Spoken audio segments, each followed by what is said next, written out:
Hello dear student, आज की class में हम डिस्कस करेंगे फिजिकल प्रॉपर्टी के बारे में। लास्ट वीडियो में भी हमने डिस्कस किया था फिजिकल प्रॉपर्टी को लेके, तो वहाँ 4 पॉइंट हो गए थे हमारे। आज जो एक पॉइंट बचा है ओनली फिजिकल प्रॉपर्टी का, उसके बाद में हम कंप्लीट चैप्टर के इम्पोर्टेंट क्वेश्चन कराएंगे। कितना टॉपिक समझ में आया, कितना नहीं आया, सब अपने आप को रियलाइज हो जाएगा क्वेश्चनों के अकॉर्डिंग। तो देखो, नोट करो, 5वां पॉइंट था हमारा फिजिकल प्रॉपर्टी को लेके। वो क्या है? ध्रुवणता।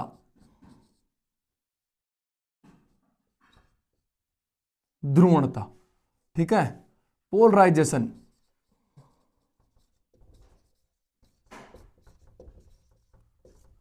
पोलराइजेशन। अब देखो क्या होता है ये, इसको समझने के लिए हम क्या करते हैं, प्रकाश किरण पुंज लेंगे। तो देखो क्या मैं ले रहा हूं, सामान्य प्रकाश। सामान्य प्रकाश, जिसको मैं बोल सकता हूं श्वेत प्रकाश। अब देखो होता क्या है ये सामान्य प्रकाश, क्या होता है इसके बारे में लिखो। सभी तलों में, सभी तलों में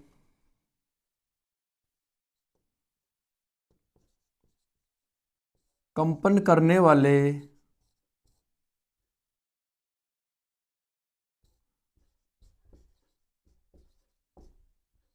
प्रकाश किरण पुंज को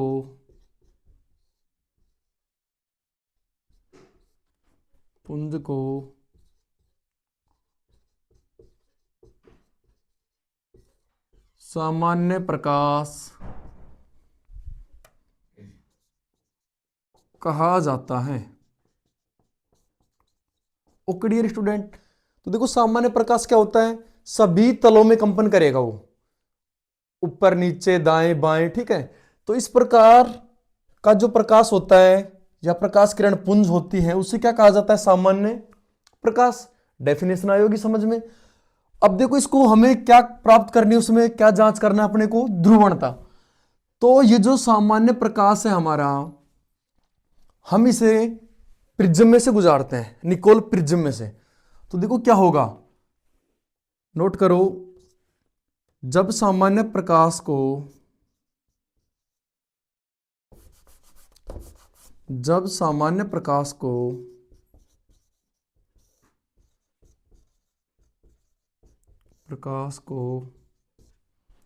निकोल प्रिज्म से गुजारा जाए,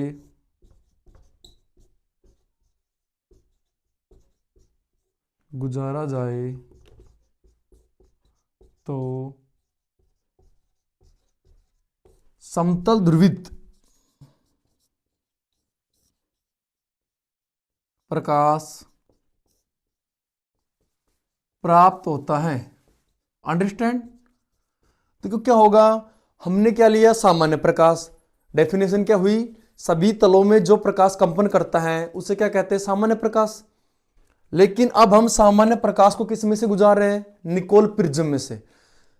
तो आफ्टर देन हमें क्या प्राप्त होगा? समतल ध्रुवित प्रकाश। अब ये को तो यहां समझने की बात यह है कि ये प्रिज्म होती क्या चीज है, ठीक है। फिजिक्स में भी आपके काम आती है ये, 10th में पढ़ा होगा आपने। तो देखो प्रिज्म क्या होती है, प्रिज्म का निर्माण कैसे होता है? 3 क्या होती है इसमें? आयताकार।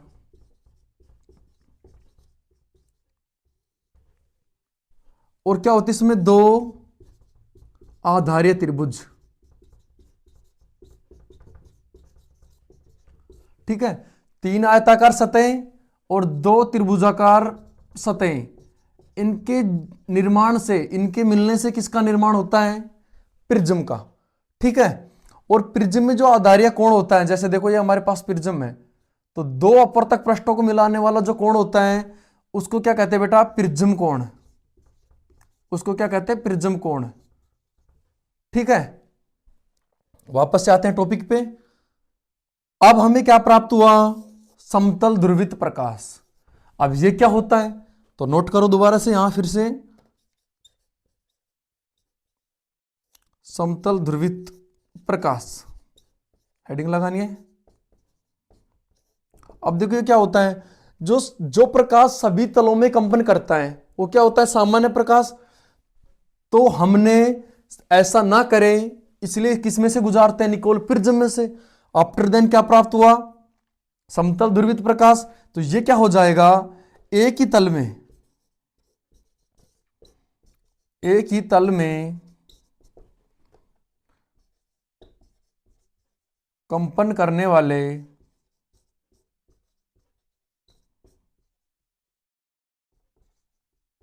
प्रकाश किरण पुंज को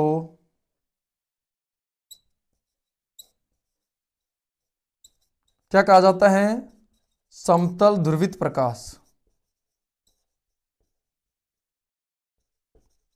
प्रकाश कहा जाता है। ओके, यहां तक नोट करो सभी। उसके बाद में देखो हम क्या करते हैं, सामान्य प्रकाश को निकोल प्रिज्म में से गुजार के देखते हैं।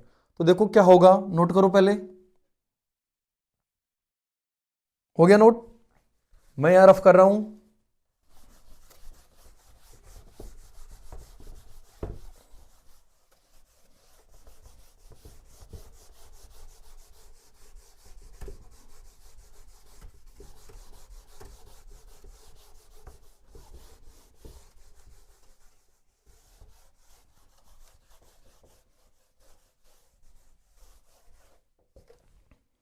देखो ये क्या है हमारे पास में, सामान्य प्रकाश।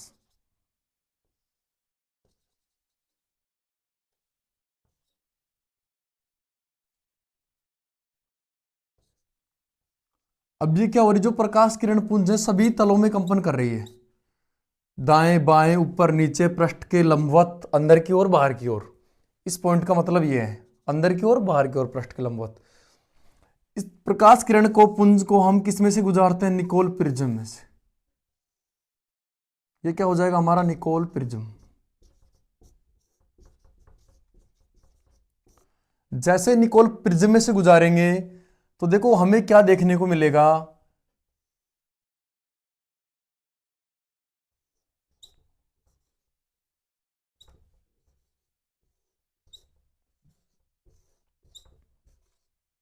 ये क्या क्या लिया हमने इधर, सामान्य प्रकाश।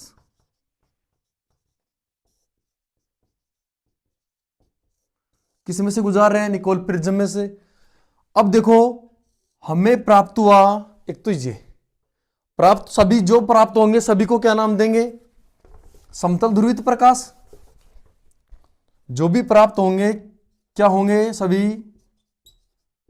समतल ध्रुवित प्रकाश। ओके, लेकिन देखो अगर मान लो एज इट इज है, एक मान लो प्रकाश किरण पुंज ऐसे कर रही है,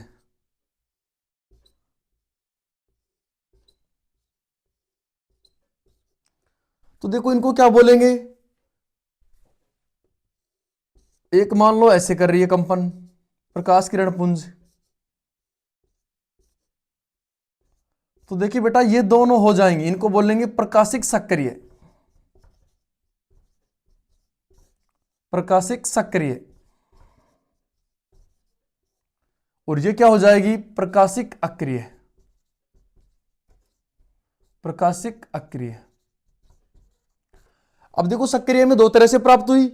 अब एक तो देखो क्या हो रही थी, मान लो ऐसे थी वो और इधर जा रही है, इधर जाने का मतलब क्या है बेटा, घड़ी की सुई की दिशा। तो इसको बोलेंगे दक्षिण ध्रुवण घूर्णक, मतलब दक्षिण ध्रुवण घूर्णक, दक्षिण ध्रुवण घूर्णक। और ये क्या हो जाएगा हमारा, वाम घूर्णक घूर्णक, वाम ध्रुवण घूर्णक। ओके, घड़ी की सुई की विपरीत दिशा। आया होगा समझ में। सामान्य प्रकाश लिया, निकोल प्रिज्म से गुजारे, उसके बाद देखते हैं कि प्रकाश एक ही तल में कंपन करता है, या तो ऊपर की तरफ या नीचे की तरफ। एक ही तल है ऊपर नीचे, ये दाएं बाएं थोड़ा झुक रहा है। अगर दक्षिणी तरफ जा रहा है घड़ी की सुई की दिशा में तो क्या बोलेंगे, दक्षिणावर्त। या दक्षिण ध्रुवण घूर्णक। और अगर बाएं जा रहा है घड़ी के विपरीत तो क्या बोलेंगे, वामावर्त या वाम ध्रुवण घूर्णक, इसको बोल सकते हैं वामावर्त। और ये क्या हो जाएगा, दक्षिणावर्त। नोट करो यहां तक सभी, अच्छे से आ रहा होगा समझ में।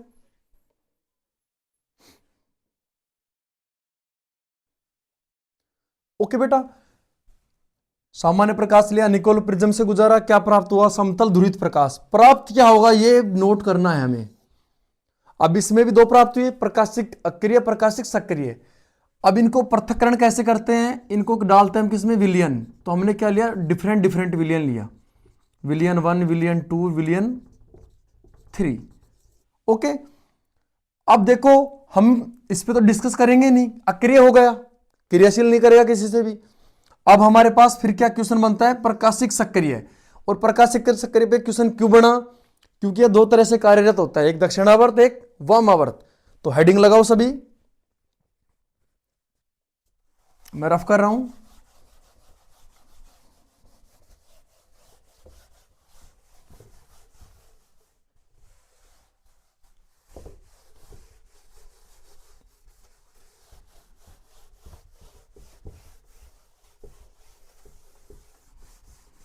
हेडिंग लगाओ, प्रकाशिक सक्रियता।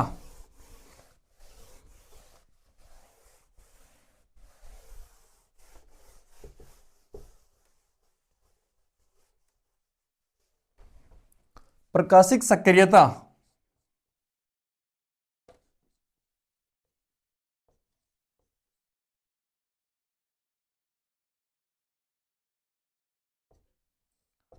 ठीक है। अब देखो प्रकाशिक सक्रियता क्या होता है, हमने क्या प्राप्त किया, सामान्य प्रकाश से समतल ध्रुवित।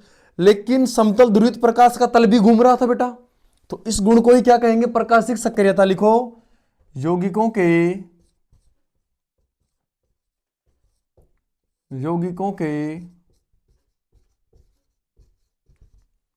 समतल ध्रुवित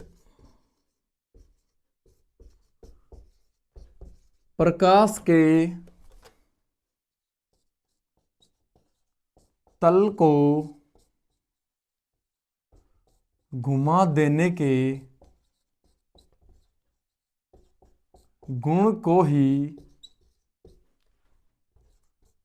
प्रकाशिक सक्रियता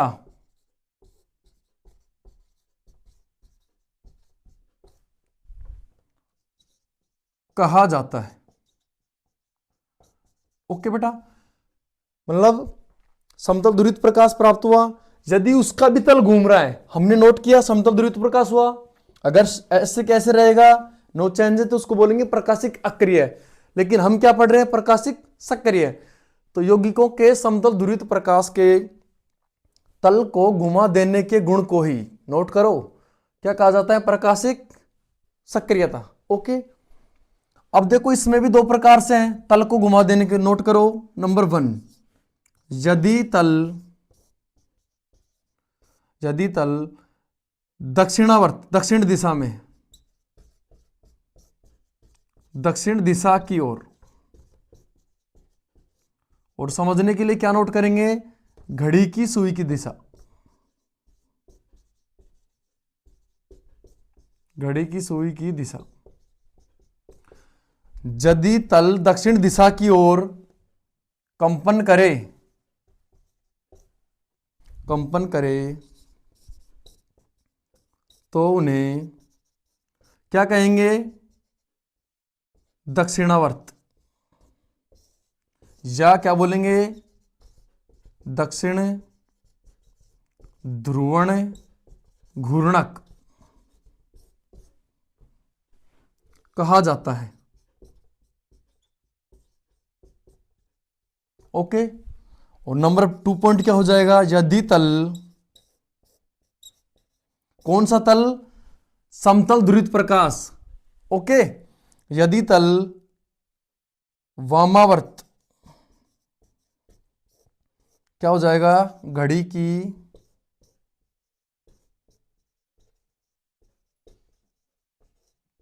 सुइयों के विपरीत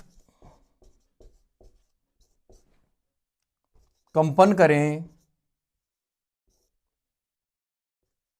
करें तो उससे क्या कहेंगे, वामावर्त, या क्या बोलेंगे, वाम ध्रुवण घूर्णक, वाम ध्रुवण घूर्णक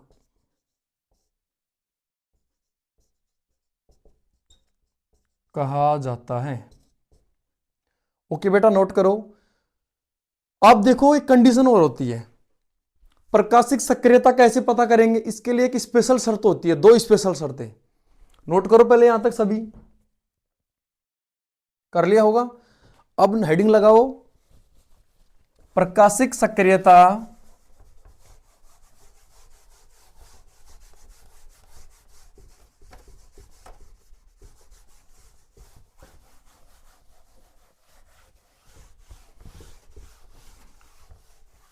प्रकाशिक सक्रियता की शर्तें, हेडिंग लगाओ नई। अब देखो इसकी कुछ शर्तें होती है हर एक चीज की। तो सबसे पहले नंबर 1 शर्त क्या होती है, कम से कम एक कीरेल कार्बन हो, एक कीरेल कार्बन हो, एक कीरेल कार्बन होना चाहिए, ठीक है। और नंबर सेकंड क्या शर्तें हैं, कि जो भी हम यौगिक लेंगे उसमें कैसा गुण ना हो, सम्मित ना हो, सम्मित न हो, मतलब उसमें सम्मितता का गुण नहीं होना चाहिए। अब ये कीरेल कार्बन देखो, यहां पे पॉइंट आया दिमाग में कि ये कीरेल कार्बन क्या होता है। अब तक हम जान रहे थे ओनली किसके बारे में, कार्बन, कार्बन अधातु होती है, लेकिन ये क्या आ गया हमारे पास में, नई कीरेल कार्बन। अब कीरेल कार्बन क्या होता है, नोट करो, वह कार्बन, ऊपर नोट कर लो जहां नोटबुक में जगह बचती है स्पेशल, वह कार्बन जिसकी चारों संयोजकता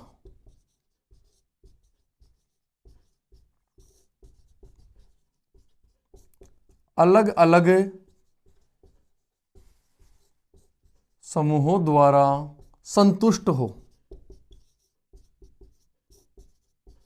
कोष्टक में पूर्ण हो। ओके, मतलब कार्बन होगा, और कार्बन में संयोजकता कितनी होती है कार्बन की, कार्बन की वैलेंसी 4 होती है, 4 बॉन्ड बना सकता है कार्बन।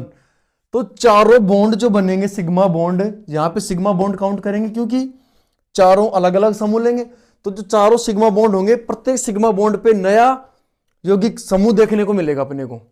ओके, समझने के लिए मैं नीचे बना रहा हूं, देखो हो गया, नीचे कर रहे हैं फॉर्मूला। देखो जैसे मैं एग्जांपल ले रहा हूं समझने के लिए, जैसे हमारे पास में क्या है, कार्बन, ऊपर क्या है बेटा H, इधर हम क्या ले रहे हैं CH3, नीचे जैसे क्या हो गया C2H5, इधर क्या हो गया OH, ठीक है। अब एक शर्त और होती है कि ये जो प्रकाश सक्रिय होते हैं एक दूसरे के दर्पण प्रतिबिंब होते हैं, कंडीशन कैसे वाले, सम्मित वाले। अब जैसे ही इनको किस में देखेंगे, दर्पण प्रतिबिंब, वन साइड हमने क्या कर दी पॉलिश, अब ये क्या कहलाएगा हमारा दर्पण। जब किसी पारदर्शी सतह के अगर वन साइड पॉलिश कर देते हैं तो किसका निर्माण होता है, मिरर का। ओके, तो मिरर में क्या होगा, दायां भाग बायां दिखेगा, बायां भाग दायां। तो क्या हो जाएगा, H ऐसे कैसे रहेगा, कार्बन OH पास का पास दिखता है, तो OH का पास इधर हो जाएगा, ये समूह इधर चला जाएगा। ये होती है मिरर कंडीशन की शर्तें, कि जो पास में रहेगा वो पास दिखेगा, दूर रहेगा जो दूर दिखेगा। तो ये देखो, ये भी कितने प्रतिशत बनता है, 50%, और ये भी 50%। तो ये जो 50-50% बन रहे हैं, इनको ही मिला के क्या बोलते हैं, रेशमिक मिश्रण। क्या बोलते हैं बेटा, रेशमिक मिश्रण, ठीक है। कि जो सम्मित होते हैं वो एक दूसरे के मिरर इमेज होते हैं, और इन मिरर इमेजों को ही क्या कहा जाता है, रेशमिक मिश्रण। ओके, नोट करो, बहुत अच्छा पॉइंट है। अब देखो एक आपको मैं समझा दूं, सम्मित और असम्मित क्या होते हैं। सम्मित, मान लो कोई भी हमारे पास में जैसे गोल आकार का है, अगर ये बराबर दो भागों में डिवाइड हो जाएगा तो क्या बोलेंगे इसको? सममित।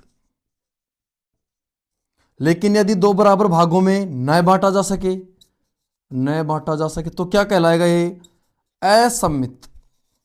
कोई डाउट किसी भी पॉइंट में, टॉपिक में, किसी वर्ड को लेके? ठीक है। सममित क्या होते हैं? जिसको बराबर दो टुकड़ों में बांट सकते हैं, सममित हो जाएगा। असममित बराबर नहीं किया जा सकता दो टुकड़ों में, असममित। सममित मिरर इमेज होते हैं, और ये जो मिरर इमेज का जो मिश्रण होता है 50-50%, इसको स्पेशल क्या नाम बोलते हैं? रैसमिक मिश्रण। नोट करो यहां तक। ओके, हो गया होगा।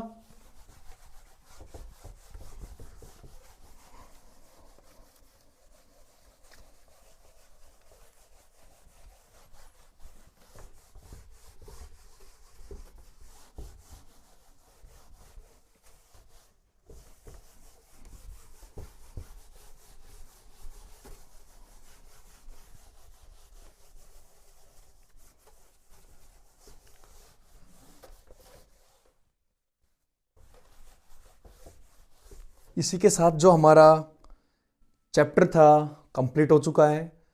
अब तैयार हो जाइए आप। अब आपके लिए लेके आ रहे हैं क्वेश्चन इंपॉर्टेंट।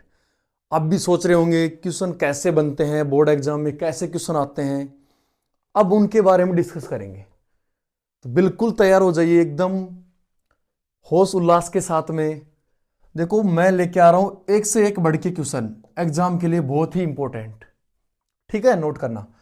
सबसे पहला हमने पढ़ा था हेलो एल्किन में, याद करो, उनको डिवाइड किए थे एलिलिक में, बेंजाइलिक में, एरिल में, उनको लेके आ रहा हूं। तो क्वेश्चन है निम्न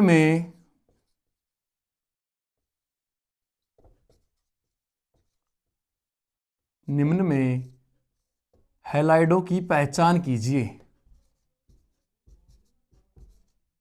पहचान कीजिए। ओके,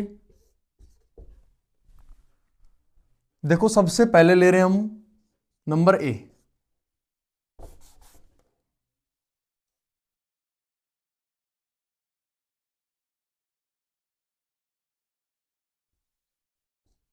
ओके, इधर ले रहा हूं नंबर 2।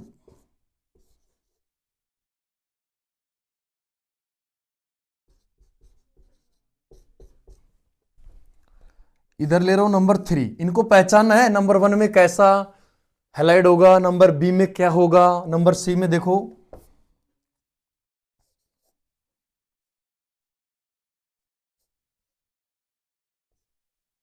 और ये हो गया डी।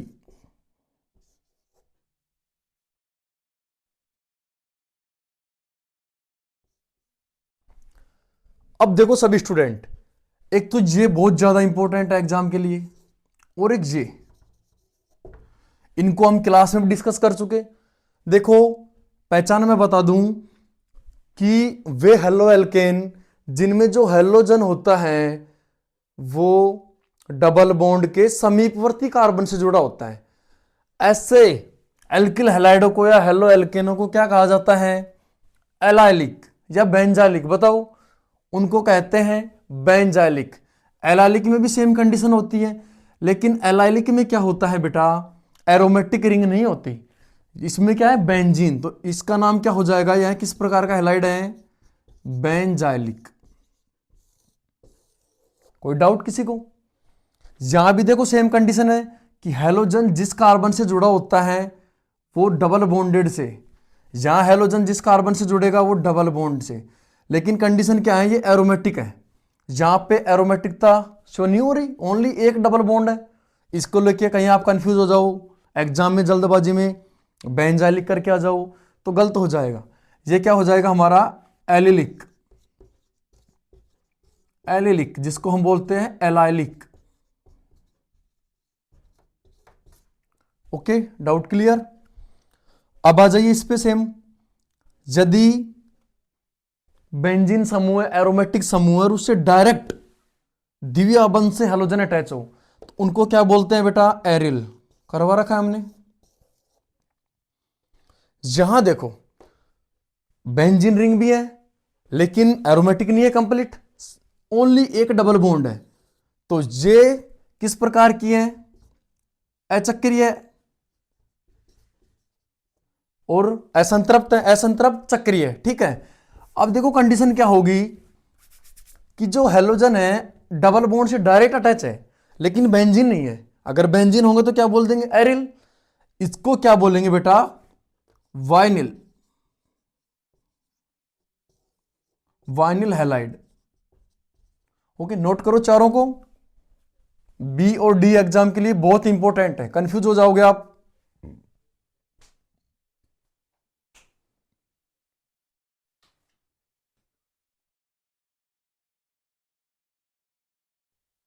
ओके, सेकंड क्वेश्चन है हमारा आज का इंपॉर्टेंट।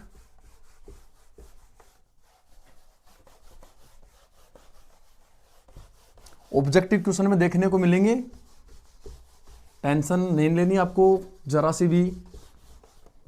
और जो भी स्टूडेंट 11वीं में है वो साथ साथ छुट्टियों में नोट्स बना ले अपने अच्छे।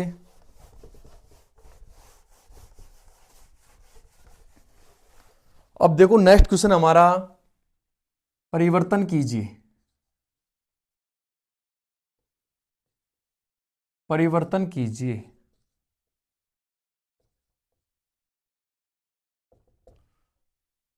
नंबर 1 है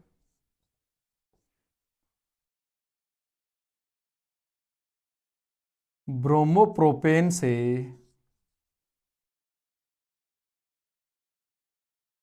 टू ब्रोमोप्रोपेन। क्वेश्चन है हमारा। ओके, अब देखो इसको समझते हैं हम, क्या कहना चाह रहा है वो। ब्रोमोप्रोपेन मतलब ब्रोमोप्रोपेन बोले तो 1 ब्रोमोप्रोपेन या ब्रोमोप्रोपेन। जब हेलोजन या कोई भी नंबर 1 कार्बन हो तो उसकी 1 पे अटैक हो तो उसकी स्थिति को नहीं शो करते। तो ब्रोमोप्रोपेन मतलब प्रोपेन से ब्रोमो 1 नंबर पे जुड़ रहा है, 1 नंबर कार्बन पे, तो स्थिति नहीं दर्शाएंगे। तो इससे क्या बनाना अपने को, 2 ब्रोमोप्रोपेन, इसका फॉर्मेशन करना है। तो सबसे पहले देखो नोट क्या करते हैं, ब्रोमोप्रोपेन।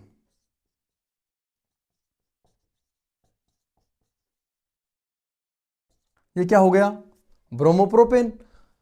अब हमें ज्ञात होना चाहिए कि हेलोजन, नोट कर लेना इस बात को दिमाग में, कि हेलोजनों को स्थिति को बदलने के लिए मार्कोनिकोव नियम, प्रतिमार्कोनिकोव नियम, SN1 अभिक्रिया और E1 अभिक्रिया, इन चारों का यूज करेंगे। ठीक है, तो सबसे पहले SN1 में और E1 में क्या लेंगे भाई, मार्कोनिकोव का नियम लगेगा, या E1 विलोपन। सबसे पहले क्या लेते हैं, दुर्बल क्षार, जैसे हम नोट कर रहे हैं CH3OH। जैसे ही दुर्बल क्षार लेंगे तुरंत क्या बाहर निकलेगा, -Br-। जैसे ही Br बाहर निकलेगा, नाभिक रागी, तो क्या बनेगा, कार्ब धनायन। तो हमें कार्ब धनायन देखने को मिलेगा पॉजिटिव। ओके, अब जैसे ही हम टेम्परेचर करेंगे हाई, तो क्या हो जाएगा बताइए सभी, यहां से क्या रिमूव होगा, बोलो सभी, H रिमूव हो जाएगा आसानी से।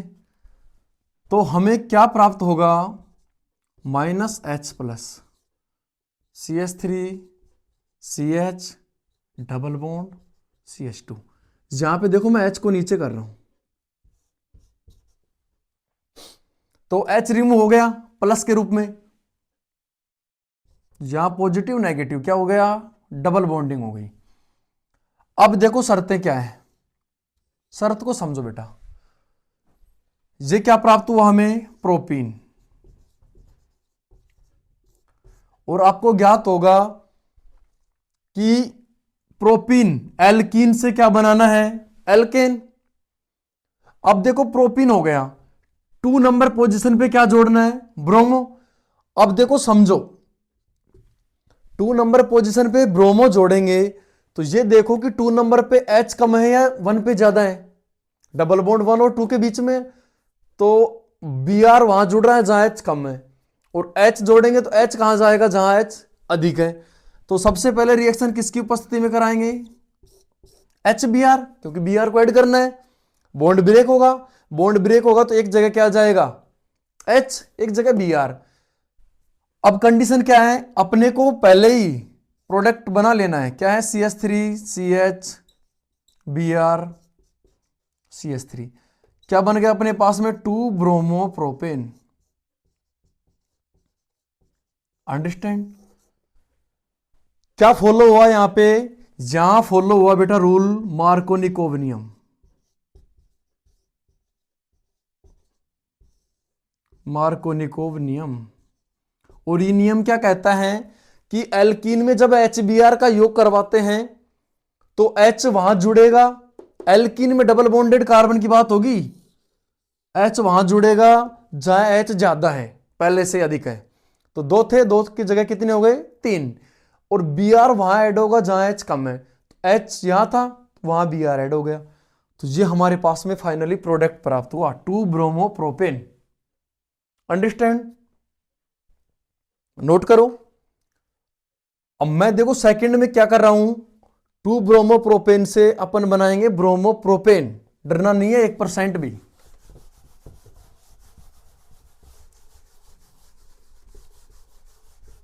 और ये छोटी छोटी बातें आप एग्जाम में भूल जाते हो, गलत करके आ जाते हो, स्ट्रेस में रहते हैं सभी स्टूडेंट एग्जाम में, ऐसा नहीं करना आपको। अब देखो नंबर 2 ले रहे हैं अपन, मैं इसको भी रफ कर रहा हूं। क्वेश्चन नंबर 2 है, परिवर्तन कीजिए में, और वो क्या है, 2 ब्रोमो प्रोपेन से ब्रोमो प्रोपेन। ओके, उल्टा हो गया। अब अपने को क्या लेना है, 2 ब्रोमो प्रोपेन,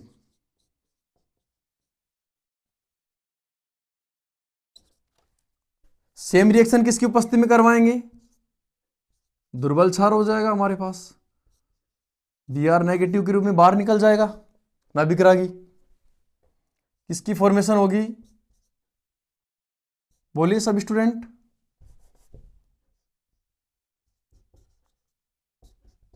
कार्ब धनायन, क्या बनेगा यहां पे, कार्ब धनायन।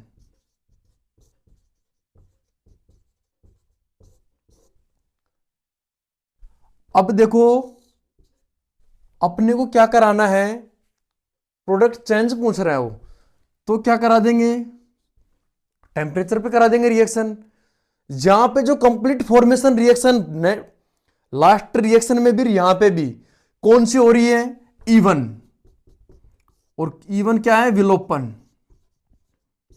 SN1 क्यों नहीं हो रही, क्योंकि SN1 में क्या हो जाता है, कार्ब धनायन पे नाभिक रागी अटैक कर देता है, समझ रहे हो, तो नाभिक रागी अगर अटैक करेगा दोबारा से Br पे या OH पे तो नया प्रोडक्ट बनेगा, अगर Br अटैक कर देता है तो सेम प्रोडक्ट बनेगा।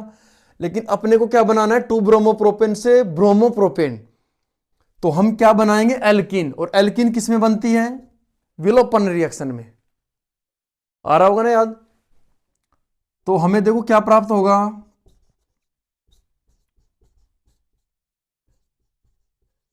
ओके, जैसे ही गर्म करेंगे क्या बाहर निकलेगा, -H+, ओके।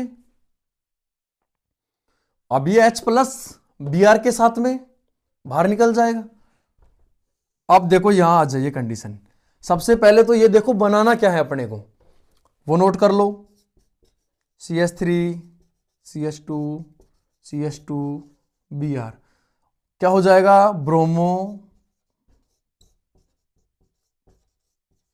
प्रोपेन, या इसी को क्या बोलेंगे, 1 ब्रोमो प्रोपेन, क्योंकि ब्रोमो देखो 1 नंबर पोजीशन पे है, तो 1 पे होता है तो उसको स्थिति शो नहीं करते, और कर भी सकते हैं नो डाउट। अब देखो कंडीशन क्या है, हम किसको ब्रेक कराना चाह रहे हैं, डबल बॉन्ड को, क्यों, डबल बॉन्ड को ब्रेक कराएंगे तभी तो Br अटैच हो पाएगा।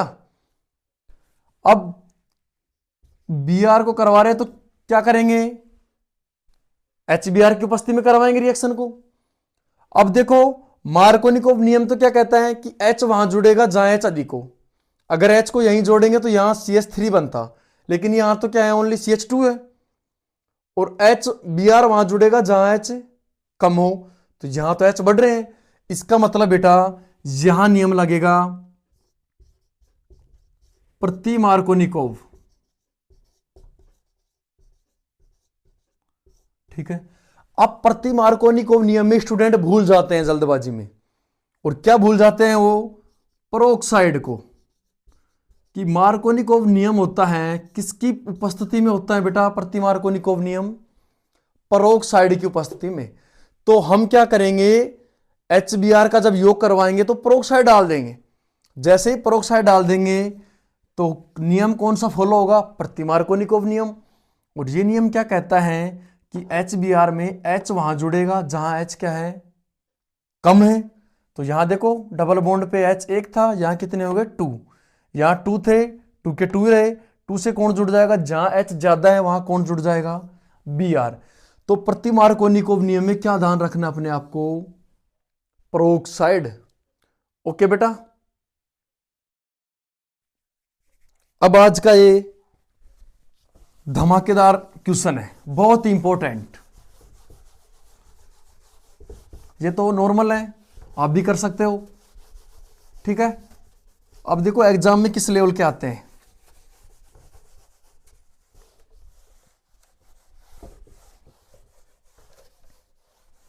हम कंडीशन क्या है, स्लो से इजी इजी इजी इजी से कठिन लेके जा रहे हैं आपको। अब देखो क्वेश्चन आ रहा है अपने पास में, बहुत इंपॉर्टेंट है।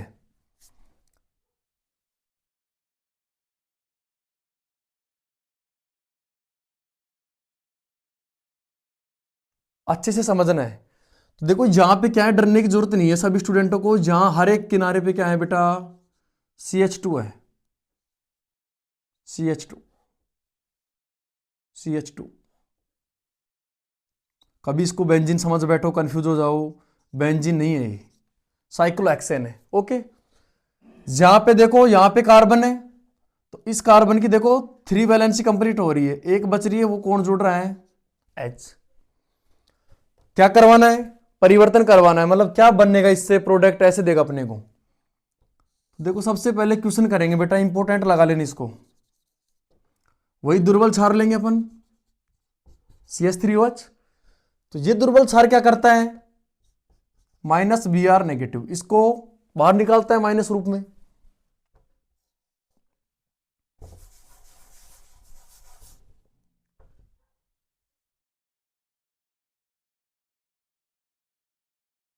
आराम से समझना है। अब देखो यहां पे हमने पढ़ा होगा, अगर ऐसे ऐसे तो यहां पे कोई ना कोई कार्बन होता है, तो यहां पे भी क्या है, कार्बन समूह है। ओके बेटा, इसका मतलब भी, तो यहां पे देखो कार्बन है, कार्बन की संयोजकता कितनी होती है, 4। तो 1 2, यहां 2 बच गई, तो 2 कौन जुड़ रहे हैं, H। और H पे क्या आ जाएगा, पॉजिटिव। ठीक है, यहां H है, यहां H2 है, H2 है, H2 CH2 CH2।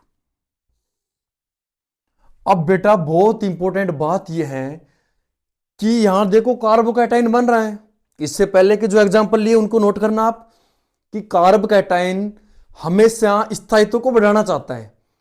कि मान लो अगर 1 डिग्री कार्बोकैटाइन है और 3 डिग्री बनने की संभावना है जरा सी भी, तो वो 3 डिग्री बनना चाहेगा। Okay, understand. यहां देखो अगर ये कार्बोधनायन इस कार्बन पे आ जाए तो कितने डिग्री हो जाएगा, 3 डिग्री। और अब कितना है, 1 डिग्री। तो देखो यहां कितना हुआ, 1 डिग्री कार्बोधनायन। ओके बेटा, स्थायित्व तो बढ़ाना चाहेगा और संभावना है, तो यहां पे क्या करता है देखो, पुनर्विन्यास करता है। ठीक है, और क्या करता है, हाइड्रोजन को शिफ्ट करते हैं। हाइड्रोजन देखो यहां से जाएगा, गर्म करेंगे, जैसे ही गर्म करेंगे तो H बाहर निकलेगा। ठीक है, या H बाहर ना निकल के पहले अपन शिफ्ट करवा रहे हैं, तो H यहां से शिफ्ट होके कहा जाएगा, CH2 पे। ठीक, तो यहां से H रिमूव हो गया, यहां से जैसे ही H रिमूव हुआ,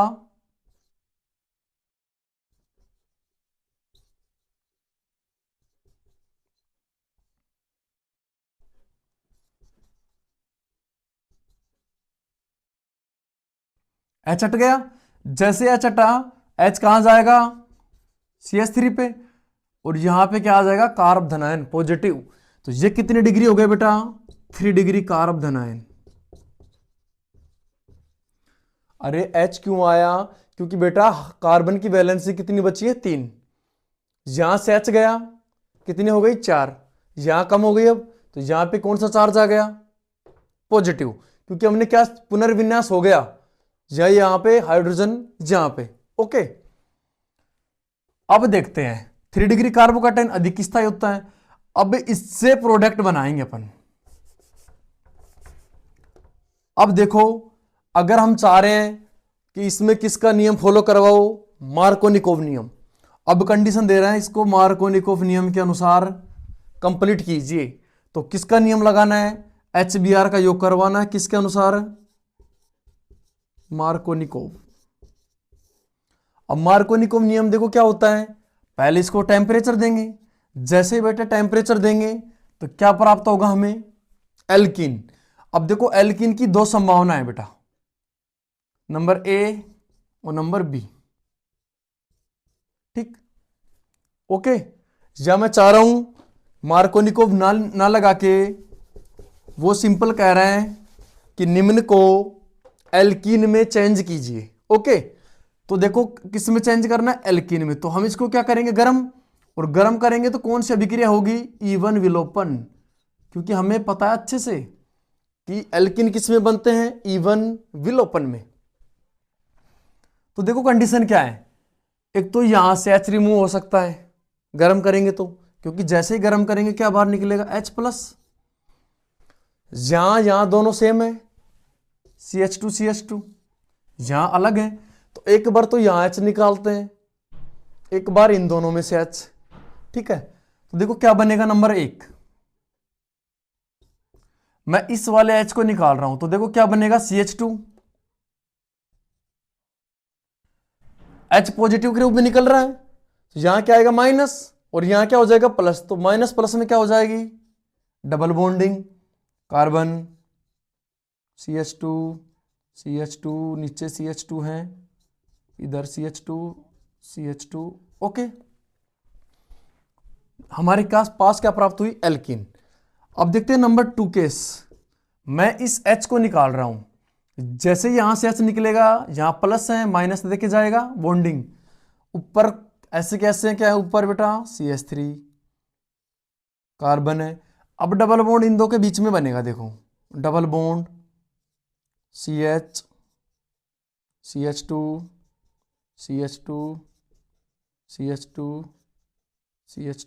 ओके। अब देखो बेटा, वो पूछना चाह रहा है कि एल्कीन बनेगा तो कौन सी एल्कीन बनेगी। अब हमारे पास में 2 हो गए ऑप्शन, कौन सा सही है कौन सा गलत है। तो बेटा नियम अप्लाई करो, सेथ-जेफ का नियम। कौन सा नियम, सेथ-जेफ नियम। और ये नियम क्या कहता है कि वह एल्कीन अधिक स्थायी होते हैं जिसमें डबल बॉन्ड से अधिक एल्किल समूह जुड़े हो। तो देखो यहां डबल बॉन्ड से 1 2 3 कितने एल्किल समूह हैं, 3 एल्किल समूह। किससे, द्विबंध से कितने डायरेक्ट, 3 एल्किल समूह। यहां देखो इसको मैं बॉक्स कर रहा हूं ब्रैकेट में बंद द्विबंध को, तो कितने जुड़ रहे हैं, ओनली 2। तो इसमें क्या हो जाएंगे, द्विबंध से 2 एल्किल समूह जुड़ रहे हैं। तो बताओ एक में 3 जुड़ रहे हैं, एक में 2, तो मुख्य उत्पाद क्या बनेगा हमारा जी। और कैसे पहचान कर सकते हैं, अल्फा हाइड्रोजन। देखो यह अल्फा हाइड्रोजन कितने, 2 2 4 और 3 7। अल्फा हाइड्रोजन कितने हो गए बेटा, 7। डबल बॉन्ड के जस्ट पास वाले कार्बन को अल्फा कार्बन, हाइड्रोजन को अल्फा हाइड्रोजन, और यहां कितने हो जाएंगे, 4 अल्फा हाइड्रोजन। तो अधिक कहां है, यह है। ओके, अच्छे से आया होगा समझ में। सबसे पहले छार लिया, Br को हटाया, यहां पे पॉजिटिव। अब यहां पॉजिटिव देखो बेटा 1 डिग्री है, अपने को माइंड में खुद से डिस्कस करना है कि क्या 1 डिग्री 3 डिग्री में चेंज हो सकता है। होगा कब, जब उसके पास में एक H होगा, और H हमारे पास में है, एक या एक से ज्यादा हो सकते हैं। लेकिन यहाँ पे एक की जरूरत तो होनी ही चाहिए, एक तो होना ही चाहिए एच। एच आसानी से है, एच क्या हो जाएगा, यहां चला जाएगा और इसका क्या हो जाएगा, पुनर्विन्यास। अब कितने डिग्री बन गए बेटा, 3 डिग्री कार्बोकेटाइन। इसको गर्म करेंगे क्योंकि उत्पाद क्या बनाना है अपने को, एल्किन। तो एल्किन को गर्म करेंगे, इवन विलोपन हो जाएंगी, ये हो जाएगा हमारा। अब इसमें भी कुछ चेंज कराना चाहे, HBr जोड़ना चाहे मार्कोनिकोव नियम के अनुसार, तो मार्कोनिकोव में H वहां जुड़ेगा जहां H ज्यादा हो, Br वहां जुड़ेगा जहां H कम हो। तो उम्मीद है मुझे आज की कंप्लीट क्लास अच्छे से आई होगी समझ में। जितने भी क्वेश्चन कराए एग्जाम की दृष्टि से बहुत इंपॉर्टेंट है, निश्चिंत होकर रहो आप, no tension. Okay, take care, bye bye, जय मां सरस्वती, हर हर महादेव। ओके।